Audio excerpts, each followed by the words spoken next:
ایک حدیث البتہ صحیح ہے، صحیح سند کے ساتھ، فضائل صحابہ کتاب ہے، احمد بن حنبل کی یہ روایت میں نے وہ 72 حدیث میں بھی شامل کی ہے کہ سیدنا علی رضی اللہ تعالیٰ عنہ کہتے ہیں کہ میری وجہ سے 2 گروہ گمراہ ہوں گے اور میری وجہ سے 2 گروہ دوزخ میں جائیں گے، ایک میری محبت میں غلوف کر کے اور ایک میری دشمنی میں غلوف کر کے۔ تو یہ سیدنا علی کا قول ہے، اور یہ محدثین کا پیٹ رول ہے کہ اگر کسی صحابی کا قول غیبی خبر سے متعلق ہو تو یہ امپلائیڈ ہوتا ہے کہ یہ نبی کے بتانے پر ہی موقوف ہے، یعنی نبی نے خبر دی ہے تب ان کو یہ مستقبل کی خبر پتا ہے، ورنہ نبی کے علاوہ تو کسی کے پاس علم غیب نہیں نہ ہوتا اللہ تعالیٰ کی طرف سے۔ کوئی اور شخص تو یہ دعویٰ نہیں کر سکتا میرے اوپر وحی نازل ہوتی ہے، تو نبی کو جتنا اللہ تعالیٰ علم غیب دیتا ہے، غیب پر اطلاع دیتا ہے، وہ امت تک پہنچا دی جاتی ہے۔ تو سیدنا علی جب یہ قول بیان کر رہے ہیں تو یقیناً یہ موقوف ہے نبی صلی اللہ علیہ وسلم کے بتانے کے اوپر۔ تو یہ 2 ایکسٹریم رویے امت میں آج تک موجود ہیں۔ لیکن اب مسئلہ یہ ہوتا ہے کہ چونکہ فرقہ واریت ہو جاتی ہے تو اہل سنت سے اگر آپ پوچھیں گے وہ کہیں گے جی وہ جس دوزخ میں جس گروہ نے جانا ہے نا وہ یہ رافضی شیعہ ہے، دیکھیں سیدنا علی کے بارے میں کتنا غلو کرتے ہیں۔ اچھا آپ شیعہ سے جا کے پوچھیں وہ کہیں گے جس بندے جنہوں نے حضرت علی کی دشمنی میں دوزخ میں جانا ہے وہ اہل السنہ ہے۔ یہ دیکھیں کہ یہ حضرت علی کی جب شان بیان ہونی شروع ہوتی ہے تو یہ شیعت کا فتویٰ لگا دیتے ہیں، ٹھیک ہے۔ تو یہ دونوں ایکسٹریم رویے ہیں۔ اہل سنت کے ہاں بھی ناسبی موجود ہیں جو سیدنا علی سے بغض رکھتے ہیں، آج تک موجود ہیں، اور ان کی زیادہ تر تعداد جو ہے وہ اہل حدیث اور دیوبند مکتب فکر کے اندر موجود ہے۔ آپ کچھ بریلیوں میں بھی ایک کا دکا دانے آنے شروع ہو گئے، اور اسی طریقے سے جو رافضیوں کی اکثریت ہے وہ اہل تشیع کے ہاں پائی جاتی ہے جو کہ سیدنا علی کے بارے میں غلو کرتے ہیں۔ اہل سنت کا درمیان میں مسلک ہے اس حوالے سے، اور اس میں وہ امام شافعی کا شعر کوٹ کروں گا ضرور، جو انہوں نے دیوان الشافعی ان کا اپنا دیوان چھپا ہوا ہے، اس میں کوئی سند کی ضرورت نہیں ہے، اور تمام ائمہ محدثین نے اپنی حدیث کی کتابوں میں اس قول کو نقل کیا ہے، اسماء الرجال کی کتابوں میں اس قول کو نقل کیا ہے۔ امام ذہبی رحمہ اللہ نے جو امام ابن تیمیہ کے شاگرد ہیں انہوں نے بھی نقل کیا، امام ابن تیمیہ نے بھی نقل کیا، اور امام ابن کثیر نے بھی، اور باقی سارے ائمہ نے، ابن حجر اسقلانی نے بھی، کہ امام شافعی فرمایا کرتے تھے ان کان رفضا حب آل محمد صلی اللہ علیہ وسلم، اگر آل محمد کی محبت کا نام رافضی یا شیعہ ہونا ہے فَلْيَشْهَدِ الثَّقَلَانِ أَنِّي رَافِضِي، تو جن و انس گواہ ہو جاؤ اس بات پہ کہ میں رافضی ہوں۔ کہ اگر سیدنا علی سے محبت کا نام شیعہ ہونا ہے اور تم مجھے بلیم کرتے ہو کہ میں علی سے محبت کیوں کرتا ہوں، آل محبت سے محبت کیوں کرتا ہوں، اس کی بنیاد پہ تم مجھے شیعہ کہتے ہو، تو گواہ ہو جاؤ میں شیعہ ہوں۔ اور میں نے اس میں پھر ایڈ کیا کہ اگر آج امام شافعی زندہ ہوتے تو میں کہتا کہ شیخ صاحب آپ میرے بھی کچھ اشعار اس میں ایڈ کر لیں۔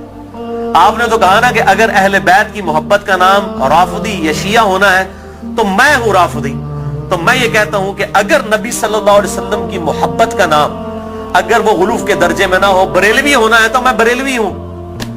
اگر صحابہ کرام سے عقیدت کا نام اگر غلوف کے درجے میں نہ ہو، یہ شرط ہے، ادھر بھی معصومیت نہ کلیم کر دی جائے دیوبند کی طرح، اگر اس کا نام دیوبندی ہونا ہے تو میں دیوبندی ہوں۔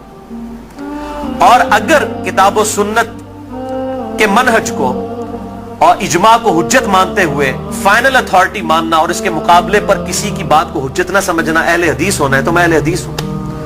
تو یہ صرف ایک سمجھانے کے لیے ایک جملوں کے طور پر ہے، باقی الحمدللہ ہم مسلمان ہیں اور ہمیں اسی پر فخر محسوس کرنا چاہیے۔ اللہ تعالیٰ نے ہمیں مسلم پیدا فرمایا ہے، وَسَمَّاكُمُ الْمُسْلِمِينَ، اس نے نام بھی ہمارا مسلمان رکھا ہے، ہمیں اسی پہ فخر محسوس کرنا چاہیے۔ باقی جو یہ فکر کی بات ہوتی ہے، اگر اصحاب الحدیث یا اہل السنہ کی فکر محدثین نے استعمال کی تو یہ فکر کے طور پر تھا، کبھی یہ مسجدوں کے باہر اس طریقے سے تفریق نہیں کی جاتی تھی جس طرح آج کل ہو چکی ہے، اور آج کل بھی ہر جگہ نہیں ہے۔ پورے سعودیہ میں اس طرح کی تفریق نہیں ہے کہ مسجد کے باہر آپ کو اس طرح کی چیزیں ملیں، یا ملیشیا کے اندر جن ملکوں کے اندر تھوڑی ہوش آئی ہے تو ان چیزوں سے چیزیں پاک ہیں۔ اور ایون ہمارے جو یورپ اور امریکہ کے اندر اگرچہ فرقوں کے نام پہ مسجدیں بنی ہیں لیکن کم از کم وہاں پہ اتنی ٹالرنس ہے کہ لوگ تمام کے تمام لوگ ایک جگہ پہ نماز پڑھتے ہیں، ایک دوسرے کے پیچھے نماز پڑھ لیتے ہیں۔ یہ یہاں پر لعنت ہے انڈیا، پاکستان اور بنگلہ دیش کے گندے کلچر کے اندر کہ یہاں پر لوگ جو ہیں وہ مطلب اس طرح فرقوں میں بٹے ہوئے ہیں کہ ایک دوسرے کے پیچھے نماز بھی نہیں پڑھتے۔ آج مجھے ایک بھائی کا فون آیا، اکثر لوگ سوال کر رہے ہوتے ہیں فلاں پڑھیں، ایک دوسرے کے ساتھ نکاح بھی کریں، ایک دوسرے کے ساتھ معاملات بھی کریں، علمی طریقے سے ایک دوسرے کے ساتھ معاملات کو آگے لے کے چلیں۔ باقی تو حالت یہ ہو چکی ہے میرے بھائی کہ یہاں تو ایک فرقے کے جو لوگ ہیں ان میں کتنی پارٹی بازی ہیں، ایک گھر کے اندر ایک فرقے کے لوگ ہیں ان میں پارٹیاں موجود ہیں، کوئی ایک جماعت کے ساتھ ہے، کوئی دوسری جماعت کے ساتھ ہے، وہ کہتا جی قربانی دی کھال میں انہوں دینی ہے, وہ کہتا میں انہوں دینی ہے, اور مولوی دا واسطہ چلے تو تہاڈی بھی کھال کے لا کے لے جائے عید والے داڑے. بالکل کئی لوگ ایسے ملے ہیں وہ کہتے ہیں جی ہم 2 بکرے اس لیے دیتے ہیں کہ جی وہ ہم نے ایک جو ہے وہ اس پارٹی کو دینا ہے, دوسری پارٹی کو دینا ہے, ورنہ وہ ناراض ہو جائے گی, اور دونوں کا مسئلہ ایک ہی ہے. اور اس کے علاوہ سیاسی بنیاد بھی جو ڈویژن ہوئی ہیں وہ الگ سے ہیں. تو ڈویژن تو بہت زیادہ ہیں. اور پھر کہتے ہیں جی وہ ہم آپس میں ایک دوسرے کو گمراہ تو نہیں سمجھتے, گمراہ نہیں سمجھتے. تو میرے بھائی ایک دوسرے کا اس لیول تک آپ رد کرتے ہیں کہ مسجدیں چھین لیتے ہیں ایک دوسرے سے. اگر گمراہ سمجھ رہے ہیں تو تبھی مسجد چھینتے ہیں نا. مسجد کیوں چھینی جاتی ہے کہ میرے حوالے کریں؟ تو یا سیدھا سیدھا پبلک کو بتائیں کہ یہ مسجد جو ہے یہ ہمارے چندے بٹورنے کے اڈے ہیں, تو چونکہ ادھر سے ہم نے چندے بٹورنے ہوتے ہیں, آپ کی چمڑیاں اتارنی ہوتی ہیں, اس لیے ہم مسجدیں آپ سے چھین رہے ہوتے ہیں. تو بتائیں پبلک کو, یہی بات ہو سکتی ہے نا. تو یا پھر اگر یہ نہیں کہہ رہے تو آپ ظاہر ہے دوسروں کو گمراہ سمجھ رہے ہیں, گن پوائنٹ کے اوپر ایک دوسرے کی مسجدیں چھینتے ہیں, لڑائیاں کرتے ہیں, اور پھر کہتے ہیں جی ہم ایک ہی ہیں. کوئی ایک نہیں ہوتے میرے بھائی. دیوبند کا مماتی گروہ, حیاتی گروہ, اتنے ایکسٹریم اختلافات ہیں آپ سوچ بھی نہیں سکتے. بریلویوں کے اندر آپ آ جائیں, دعوت اسلامی کو دیکھ لیں, اور ڈاکٹر طاہر القادری صاحب اور سیفیوں کی پارٹی, زمین کے آسمان کے اختلافات ہیں. اہل حدیث کے اندر آپ آ جائیں, وہاں پہ جماعت الدعوہ کو دیکھ لیں, جمعیت اہل حدیث کو دیکھ لیں, زمین آسمان کے اختلافات ہیں. میں مطلب جنہوں کہتے ہیں نا کہ پنجابی محاورہ دائیاں کو نہیں ٹیڈ چھپے ہوتے ہیں, میں تو سارے نہ رہا, مجھے تو پتہ ہے ان کی سب کی کیا صورتحال ہے. چندوں کی بنیاد کے اوپر لڑائیاں ہوتی ہیں, اور بعض اوقات جو ہے وہ اسلحہ تک نکال لیا جاتا ہے, مسجدوں کے اوپر قبضہ کر لیا جاتا ہے, مسجدیں بند ہو جاتی ہیں. ہمارے خود اسلام آباد میں ایک اہل حدیث کی مسجد 1 سال تک بند رہی ہے, صرف 2 پارٹیوں کے جھگڑے کی وجہ سے, اور پھر الٹیمیٹلی جو ہے وہ بڑی مشکل کے ساتھ ایشو جو ہے وہ ریزالو ہوا. اور اس حد تک ہو گئی کہ امام مسجد کو دھمکی لگائی جاتی تھی, اگر تو نے ادھر جا کے امامت کرائی نہ تو تیری لتاں باندھ دیں گے, اس لیول تک. اور اس مسجد کے دائیں طرف ایک پارٹی نے خیمہ لگایا, بائیں طرف ایک پارٹی نے خیمہ لگایا, دونوں جو ہے وہ نمازیں پڑھا رہے ہیں, اور دونوں نے اب سپیکر لگائے ہوئے ہیں اور ایک دوسرے کی طرف رخ کیے ہوئے ہیں, نمازی اندر 4-5 ہیں. یہ حالت ہے مولویوں کی. تو میں یہ سمجھتا ہوں کہ اسلام کے خلاف سب سے بڑی سازش جو ہے نا یہ علماء ہے. اور یہ بات میری بری نہ مانیے گا, سورہ الاعراف کے اندر اللہ تعالیٰ نے آیت نمبر 175 آنورڈ اگر آپ پڑھنا شروع کریں گے تو اللہ تبارک و تعالیٰ نے علماء سو کی مثال جو ہے کتے کی سی دی ہے. اللہ تعالیٰ فرماتا ہے یہ جو علماء, بلعام بن باورا ایک بہت بڑا عالم تھا یہودی, اس کی مثال اللہ تعالیٰ نے دی ہے کہ اس کی مثال کتے کی سی ہے کہ اس کو کوئی چیز ملتی ہے تب بھی یہ زبان ہانپتا رہتا ہے, نہ ملے تب بھی ہانپتا رہتا ہے, کہ وہ لالچی ہے نا. یعنی کتے کا کام یہ ہے کہ وہ لالچ میں زبان باہر نکال کے رکھے, چاہے پیٹ بھرا ہوا ہو یا نہ ہو. علماء کی مثال اللہ تعالیٰ نے کتے کی دی ہے قرآن حکیم کے اندر. آپ اندازہ کریں کتنی سخت مثال ہے. ہم بھی یہ بات کرتے ہیں, پنجابی ایک محاورہ ہے, کتی چوراں نال رلی ہے, سنے ہیں نا. یعنی چور سے بچانے کے لیے, گھر کی حفاظت کے لیے کتا رکھا جاتا ہے. جب کتا ہی چوروں کو بتانا شروع کر دے کہ فلاں قیمتی مال فلاں جگہ پہ اس کو لوٹ لو, تو اس کو پنجابی میں کہا جاتا ہے کتی چوراں نال رل گئی ہے. یعنی کتا جو ہے وہ الٹا چوروں کے ساتھ مل گیا ہے.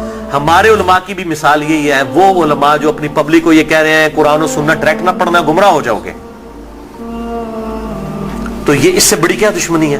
ہم غیر مسلم کو کیسے قرآن پیش کریں گے اگر ہم اپنے مسلمان بھائی کو یہ کہہ رہے ہیں قرآن ڈائریکٹ نہ پڑھنا, گمراہ ہو جاؤ گے. کیوں کہہ رہے ہوتے ہیں؟ کیونکہ ان کو پتہ ہے قرآن میں وہ کچھ لکھا ہے جو ہمارے عقیدوں, ہمارے بابوں کے عقیدوں کے خلاف ہے. اگر یہ بات کریں گے تو گمراہ ہی ہوگا نا. تو یہ جو پٹی پڑھا رہے ہیں, مجھے پتہ ہے اس سے بڑے اسلام کے دشمن کون ہیں. اب آپ ان کی پگڑیوں سے, داڑیوں سے, تسبیحوں سے, ان کی شکلوں سے دھوکہ نہ کھائیں. اسلام کے بہت بڑے دشمن ہیں یہ لوگ. اللہ تعالیٰ ان کے شر سے محفوظ فرمائے. تو بات کہاں سے کہاں نکل گئی. اللہ تعالیٰ فرماتا ہے ہم نے ماں باپ, ان کو ماں اور بیٹے دونوں کو جہان والوں کے لیے بہت بڑی نشانی بنایا تھا. ان ہذہ امتکم امۃ واحدہ, اے نبیوں کے ماننے والوں یہ سب کی سب امتیں, تمام نبیوں کے پیروکار اور انبیاء کی تعلیمات ایک ہی تھی. وَأَنَا رَبُّكُمْ فَاعْبُدُونَ, اور میں تمہارا رب ہوں بس میری ہی عبادت کرو. یعنی عیسیٰ, موسیٰ, ابراہیم, نوح علیہم السلام اور محمد رسول اللہ صلی اللہ علیہ وسلم یہ ایک ہی درخت کی شاخیں ہیں, ایک ہی درخت کے پھل ہیں. یہ کوئی ڈیفرنٹ تعلیمات نہیں ہے, بنیادی عقائد سیم ہے. ہاں وقت کے ساتھ ساتھ اللہ تعالیٰ نے شریعت کے اندر کچھ تبدیلی کی, لیکن بنیادی عقیدہ توحید سب کا سب ایک, اور وہی اللہ تعالیٰ نے بات کر دی. وَأَنَا رَبُّكُمْ, اور میں ہوں تمہارا رب, فَاعْبُدُونَ, بس میری عبادت کرو. وَتَقَطَّعُوا أَمْرَهُمْ بَيْنَهُمْ, مگر لوگوں نے پارا پارا کر دیا آپس میں دین کو. کلن الینا راجعون، سب کے سب کو لوٹ کر ہمارے پاس آنا ہے۔ اللہ تعالیٰ مانتے ہیں ہم نے ایک دین دیا تھا لیکن لوگوں نے فرقے بنا لیے۔ ایک تو یہ انبیاء کے نام پر یہ تقسیمیں ہوئی، اور بعد میں پھر نبیوں کے ماننے والوں میں بھی بزرگوں کے نام پہ تقسیمیں ہو گئی۔ یعنی آج عیسائی، یہودی اور مسلمز نبیوں کے نام کے اوپر اپنے آپ کو ڈیوائیڈ کیا ہوا ہے نا، حالانکہ تعلیمات ایک ہیں۔ اور ہم کیوں اپنے آپ کو بہتر سمجھتے ہیں؟ ہم کسی نبی کا ڈینائی نہیں کرتے۔ لا نفرق بین احد من رسلہ، ہم ایمان لانے میں کسی نبی میں فرق نہیں کرتے۔ لیکن یہودیوں کو دیکھیں، حضرت عیسیٰ کا انکار کرتے ہیں، محمد رسول اللہ کا انکار کرتے ہیں صلی اللہ علیہ وسلم۔ عیسائیوں کو دیکھیں، حضرت موسیٰ کو بھی مان رہے ہیں، حضرت عیسیٰ کو بھی مان رہے ہیں، ہمارے نبی کا انکار کر رہے ہیں۔ تو انہوں نے اپنی پگڈنڈی الگ کر لی ہے۔ اور ہمیں کیا تعلیم دی گئی کہ ہم عیسیٰ علیہ السلام کو بھی ویسا ہی پیغمبر مانتے ہیں جس طرح کہ اپنے محبوب صلی اللہ علیہ وسلم کو مانتے ہیں۔ ہمارے نزدیک نبی صلی اللہ علیہ وسلم کا انکار کرنے والا بھی ویسے ہی کافر ہے جس طرح کسی ایک پیغمبر کا انکار کرنے والا کافر ہے، سیم۔ یہ اللہ تعالیٰ نے، لیکن پھر امت کے اندر کیا ہوا؟ نبی صلی اللہ علیہ وسلم تو چلے گئے، اور آپ صلی اللہ علیہ وسلم کے بعد وقت جب گزرتا گیا، لوگوں نے اپنے بزرگوں، بابوں کے نام کے اوپر فرقے کھڑے کرنا شروع کر دی۔ اس میں بزرگوں کا قصور نہیں تھا، یعنی امام حنیفہ، امام شافعی، امام احمد بن حنبل، امام مالک رحمہم اللہ اجمعین علیہم السلام رضی اللہ عنہم اجمعین، ان کا کوئی قصور نہیں ہے۔ انہوں نے کہیں نہیں کہا کہ ہمارے ناموں کے اوپر آپ فرقے بنائیں، اپنے ہمارے ناموں کے اوپر چیزوں کو ڈیوائیڈ کر دیں۔ ان کی کہیں یہ تعلیمات نہیں تھی۔ ان کی تعلیمات تو یہ تھی کہ اللہ اور اس کے محبوب صلی اللہ علیہ وسلم کو فالو کیا جائے، اللہ اور اس کے محبوب صلی اللہ علیہ وسلم کی تعلیمات کو لے کر چلا جائے۔ انہوں نے کہیں نہیں کہا کہ ہمارے ناموں کے اوپر آپ فرقے بنا لیں۔ تو میں ان کو کنڈیم نہیں کر رہا۔ آج جب ہم عیسائیوں کو کنڈیم کرتے ہیں، معاذ اللہ استغفر اللہ، ہمیں کبھی گمان بھی نہیں ہوتا کہ حضرت عیسیٰ علیہ السلام کی ہم توہین کر رہے ہیں۔ ہم تو کہہ رہے ہوتے ہیں کرسچینٹی غلط ہے، عیسیٰ علیہ السلام تو وجیہاً فی الدنیا والآخرہ، ان کا کون انکار کر سکتے ہیں؟ ان سے تو ہم محبت کرتے ہیں، ان کی محبت کو ہم اپنے ایمان کا حصہ سمجھتے ہیں۔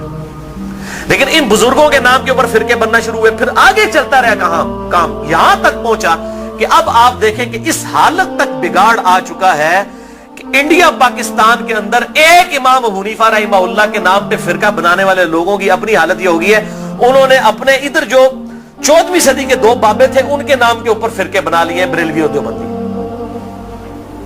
دونوں اپنے آپ کو حنفی کہہ رہے ہیں، دونوں اپنے آپ کو کہہ رہے ہیں کہ ہم امام حنیفہ کے پیروکار ہیں، اور دونوں ایک دوسرے کو ماشاءاللہ کافر بھی سمجھتے ہیں، گستاخ رسول بھی سمجھتے ہیں، مشرک بھی سمجھتے ہیں، ایک دوسرے کے پیچھے نمازیں پڑھنے کے قائل نہیں ہیں، اور اسی نام کے اوپر انہوں نے مسجدیں بھی الگ کر لی ہوئی ہیں۔